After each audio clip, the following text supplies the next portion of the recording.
We are so glad to have you in our community this morning. और हम आपके लिए आज खास तौर से कुछ क्रिसमस कैरल्स लाए हैं। देखो आई है रात क्रिसमस की, खुशी आई है साथ क्रिसमस की। देखो आई है रात क्रिसमस की, खुशी आई है साथ क्रिसमस की। देखो आई है रात क्रिसमस की, खुशी आई है साथ क्रिसमस की। देखो आई है रात क्रिसमस की, खुशी आई है साथ क्रिसमस की। देखो आई है रात क्रिसमस की, खुशी आई है साथ क्रिसमस की। देखो आई है रात क्रिसमस की, खुशी आई है साथ क्रिसमस की। जश्न जश्न मनाए हम, जश्न जश्न मनाए हम, खुशी के गीत गाए हम, जश्न जश्न मनाए हम। इज द लॉर्ड मोर ख्रीष्टीय भाई भणी माने आपण माननकु स्वागत करूछि मोसेस न्यूज टीवी रे। वर्तमान आपण माने जो वीडियो को देखि सारे अछंती से वीडियो होजे दिल्ली रो आउ दिल्ली रो गोटिए चर्च रे क्रिसमस सेलिब्रेशन करा जाउथिला आउ सेठारे आम भारत देशर प्रधानमंत्री मध्य उपस्थित थिले। हाँ मोर प्रिय भाई भणी माने आउ आम माने सोशल मीडिया माध्यम रे अनेक एपरि वीडियो को देखि अछु जे क्रिसमस समय रे लोक माने अनेक लोक माने जो माने कि क्रिश्चियन लोक मान को विरोध करती से माने चर्च घर भंगारुजा करछंती ता सहित दंगा सृष्टि करछंती आउ आमने देखोछु जे क्रिश्चियन लोक मानकर जोटा कि क्रिसमस समय रे आ यीशु ख्रीष्टकर जन्मदिन को पाळिया पाए जोटा कि डेकोरेशन करा जाय छै से पर डेकोरेशन मानक मध्य भंगारुजा कर दैछंती। मोर प्रिय भाई भणी माने किंतु भारत देशर संविधान प्रत्येक धर्म को समान भाव में अधिकार देइछि आउ भारत देशर प्रत्येक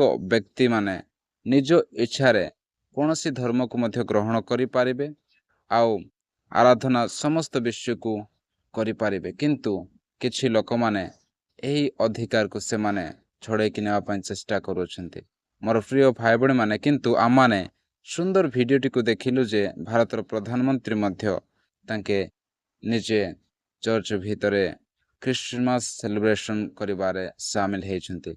हाँ मोर प्रिय भाई बहन माने एही सुंदर वीडियो को देखि जो माने कि विरोध करूछंती तांके मध्य शिखिबा निहाती आवश्यकता रहछि काहेकि ना भारत देशर संविधान प्रत्येक धर्म को समान भाव में अधिकार देछि।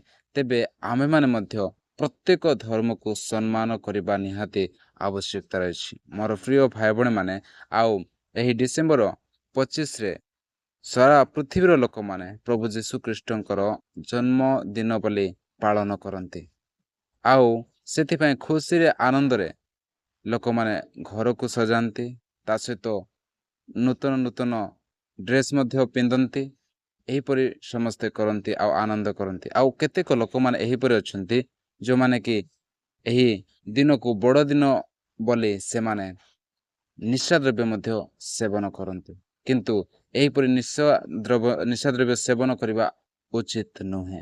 हाँ मोर प्रिय भाई भणी माने किंतु आम मानकु एही दिन रे निजर समस्त पाप को स्वीकार करने निहाती आवश्यकता रही ता सहित प्रभु जीशु ख्रीष्ट को निजर हृदय स्थान देवा दरकार। तेबे आमान को जीवन रे जोटा कि पापर विषय अच्छी जोटा कि पापर स्वभाव अच्छी जितेबाला आम जीशु ख्रीष्ट को ग्रहण करवा तांको हृदय स्थान देवा तेबे ऑटोमेटिक धीरे धीरे से समस्त खराब अभ्यास बाहर के चली जीव आउ आमान को पवित्र आत्मा नियंत्रण करेंगे पवित्र आत्मा आमान को कंट्रोल करेंगे।